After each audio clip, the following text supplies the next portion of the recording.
Hello, welcome to Swagger's Lifestyle. This is Gbogbo Swagger. How are you doing? Hope you're wonderful. Hope you're good and hope you're staying true to your dreams. Thank you so much for always tuning to my channel. Today promises to be very exciting. We're going to have fun. It's going to be educative. It's going to be entertaining. And I want to say thank you so much to Pastor Lina Jima. Thank you for this amazing backdrop. Thank you so much. It is really heartfelt. God bless you. I saw something and I want to ask you.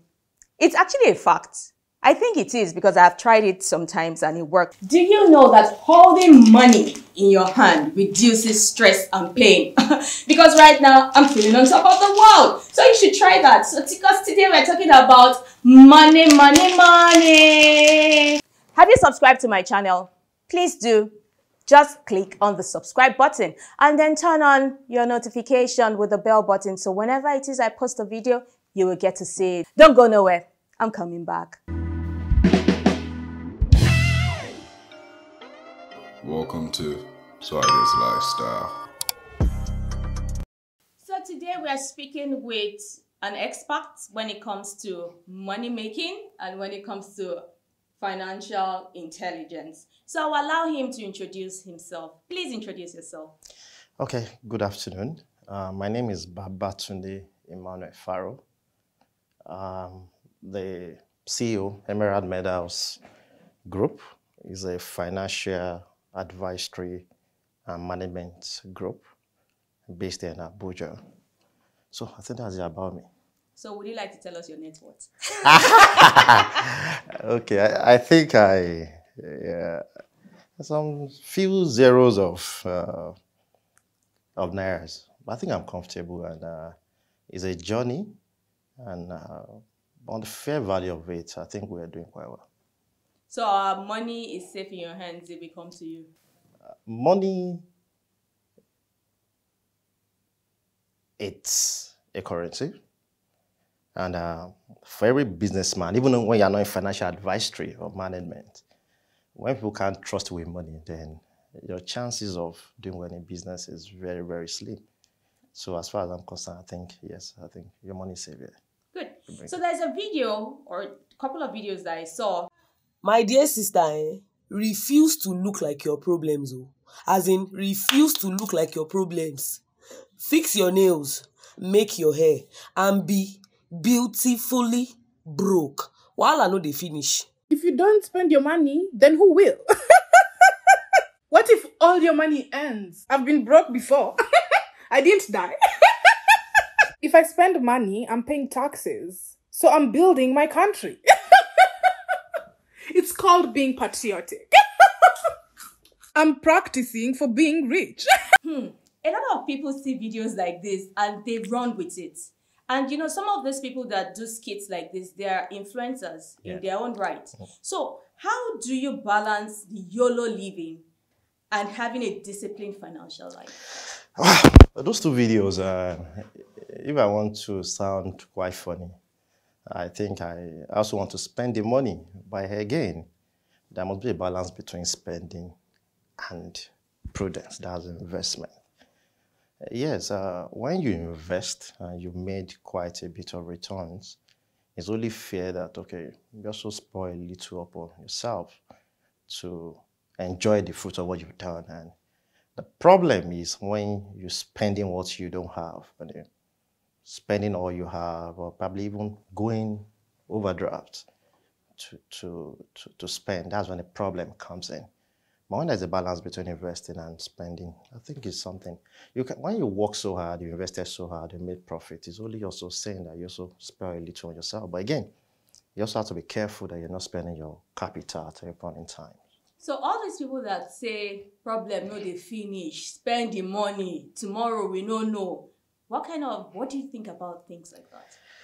It's neither here or there. We need to look at some of these people that say this. In the sense that many of them are in showbiz business. You know, showbiz is all about perception. And sometimes perception and realities are a little bit different. Many of the people that even bring out these messages also, they tell you spend, enjoy yourself. Do they really spend that much?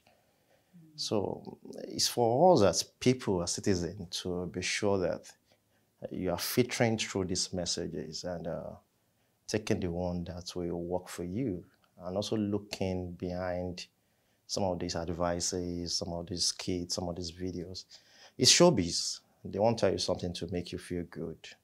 They want to tell you, okay, you spend all your money, you enjoy, you'll be happy and excited about it. But in the balance of scale, it's for citizens to exercise caution when digesting all these kits and be sure that they're getting the right information for themselves. Okay, so I would want you to buttress further on that, but the question I will ask is, does investment and saving means you shouldn't enjoy the things of life, or you should just have delayed gratification as a consolation? Okay, I think the first thing I want to look at is, what is even savings? Savings is an act of putting resources away for emergencies or for future spending, while investment is the art of using money to generate profit. Spending also is the art of, in a sense, use of funds to meet needs at the present time. Now, the farther you are saving and investing doesn't mean you can't spend on yourself. There is this rule, personally, I tell people, make sure that what you are spending does not have significant impact on your business. Let me give you a scenario. Let's say I work in Emerald Metals, and as the shareholder of Emerald Metals, at the end of the year, I'm being paid, let's say, dividends, director dividends of, let's say, 50 million. Now, my family over here, let's say they're within a bet of 10, 20 million, it still have not affected anything, in the sense that the business is a going concern. What I'm spending is just a fraction of the returns that comes to me by virtue of being a director at the end of the year. That's different from, let's say I hand 200,000 working as the CEO of the group, and in trying to spend, my overhead is as high as, let's say, 1 million month on month. I mean, there's a deficit month on month of about 800,000. Now, in trying to meet up those spendings, when I start now I take credit card loans, I take bank credits, I borrow from family and friends, and I now sink into debt. That is when spending itself is bad. But spending 20 million out of my annual earnings of 50 million, I don't think is the bad. So it's just a balance. Just make sure that what you're spending does not affect. In trying to spend, don't kill the cow that brings out the milk. That's what it's all about, really. Okay, so what is your investment policy? As a person, over years, I've evolved based on investment policy. Currently, the stage I am now is the stage of growth. So, personally, I believe that 60% of my earnings has to be reinvested, in the sense that currently I'm not yet 40, and I plan to probably step out of work maybe when I'm 50, so I have about 12 years or so to work. So what will bring that rest, that spending ability when I'm 50 is by virtue of what I do today. So currently, investment is key. In fact, that's the only thing I do now. Sometimes it gets a little bit tiring. You want to blow the money, but again, when you look at, okay, there's still a lot of years ahead of us that we can spend and enjoy ourselves. So investment for me is paramount. I make sure that 60% of all our earnings are reinvested in our business, and about 10 to 20% is saved as cash. We have quite a bit of cash reserves, while we spend about 20%. Okay, so we've been talking about investment. What kind of investment would you advise? This is what I tell people. Number one, you can only try to know what you're investing in. Because I've burnt my fingers over years, and this is what I know. Anything I don't seem to know, I don't go into it. That's it. One of my bosses used to tell me, he said, Tunde, when the whole thing looks too complex, that people can understand what it is in 10, 15 minutes, that means there's a problem. Can you give an example? I don't know much. Forex, I don't know much. crypto. I try to be, I know I run away from controversy, but I'll tell people that know crypto, if you think you know crypto, go into it. I don't seem to have a fair knowledge of it. I've sat down with people that they say they know, and I ask them, they don't seem to know. And also in Forex, I've sat down with people that says Forex is this. I mean the online Forex, not the Bureau de change Forex. And by the time you put them on a balance of scale, they don't seem to know. So what I don't know, I don't do. And for me, like good investment in form of real estate. You can't go wrong in real estate. Stock market to some extent, when you are guided by a very good market player. Also, even though the yield is small, investment in foreign exchange instruments such as Eurobonds, some hedge funds also managed by reputable international organizations. Also investment in form of even the money market. Yeah, it has crashed now. I know the treasury bills is about 1 or 2% now, but at the time it was nearly 20%. And it won't also be down forever because, again, when the rates are quite low, there's inflationary pressure. You can also invest in businesses that you think you're comfortable in and you know quite a bit of it. There's no gray area. Once you don't know, please don't do. Stay away from it. Okay, so I would ask you a question. And the question is now, for all of this, looks like it's all those investment that is capital intensive. So for someone that is earning, say, 50,000 naira a month, and the person wants to invest, what kind of investment should this person go into? Not the doubling. That's not investment. Okay, for someone that earns 50,000, where do I put it? I want to recall I want to tell my story, and I will try to relate it to this 50,000. The first investment I made in a capital market, I was a copper then.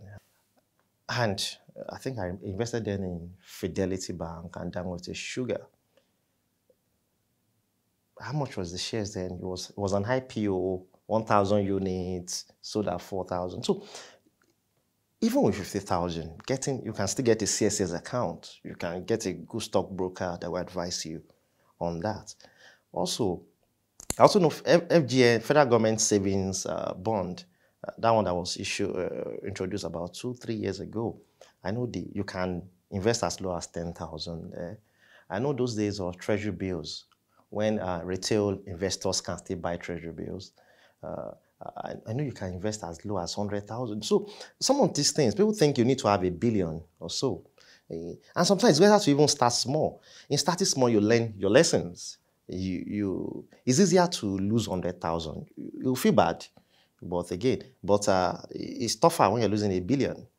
So sometimes those 1 naira, 2 naira, if it's treasury bills, real estate. I know there's land in Abuja, though. I believe that there's land, maybe not in Abuja, in some state capitals in the country that you can get as low as, 250, 200,000, even 150.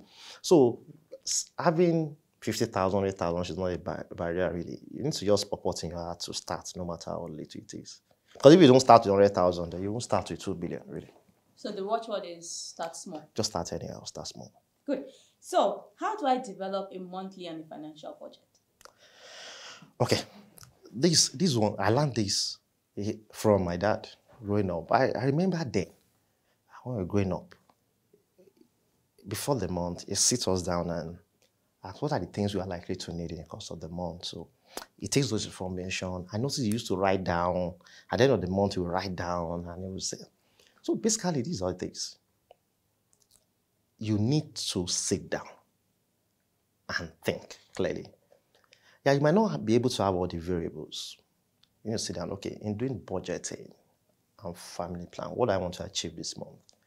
In trying to achieve it, what are the things that I need in terms of resources? Write it down. What are the expendables that we're going to do?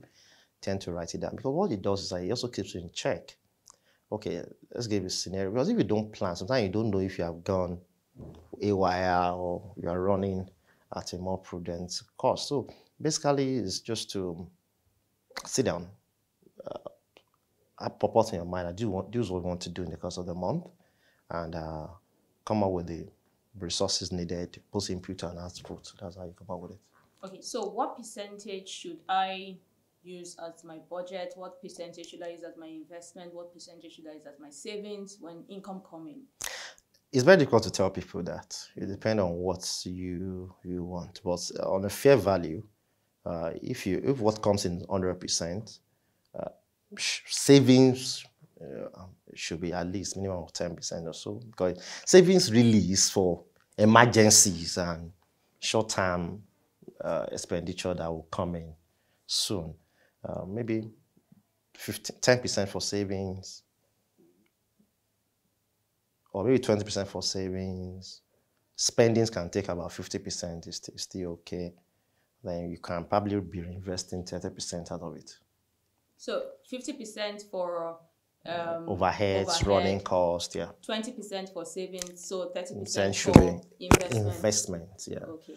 An investment in the sense that not MMM. It's something that you are sure of, huh? Not MMM, please. Okay, so there is a notion that the rich people are always stingy. Rich people. They are stingy, rich people. So does it come with the terrain? Is it because of investment that they are stingy, or because they are being prudent that they are stingy? So can we find a balance to that?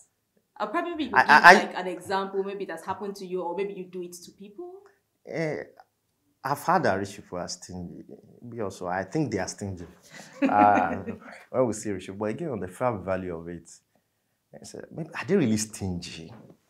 I used to joke with people close to me. I said, if you know 5 stingy people, that means you're a chronic beggar. Now, I've had friends that have money, and I've related with people that have money. And I noticed something about them, really. There's a lot of pressure on them. You need to get something clear. You're not the only one that is asking for the money. If you have a brother and you think your brother is giving you 50,000 and he has money, I can bet you on a scale of things, your brother gets requests from maybe about 40, 50 people in a month asking for different kind of favors. So basically, one thing also is this: they tend to balance it. So you see many rich people, they will purpose their mind this month for charity. I many of them plan. They are not as impulsive as you think. When you see a rich man and you come to see him, and when you're going, he gives you 30,000. Most often than not, in the course of the month, the guy will have planned that, okay, for visits, charity, I'm spending 2 million. So everything he's spending is within a budget. You might think it's impulsive. It's not impulsive to him. Wow. So most often than not, when they exceed those brackets, they tend to also start slowing down. And again, people say this again because when you are poor, people that ask you for things, that look forward to you, are not that many. But an average person, I've seen somebody before, a senator, gave me his phone to check. Just a weekend, demand for assistance. Gbogbo Swagger, demand for assistance, over 300 SMS.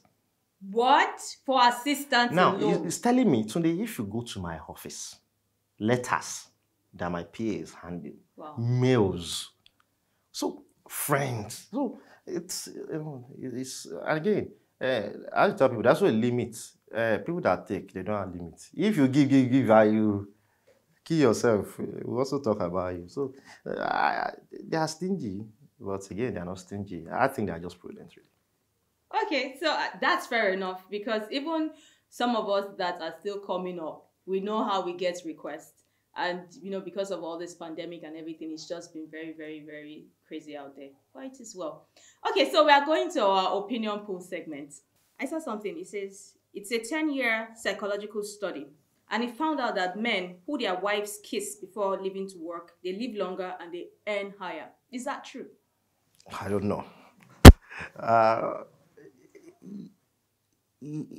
Okay, let's put it this way. When your wife kicks you in the morning, I mean, there's some level of rest at home.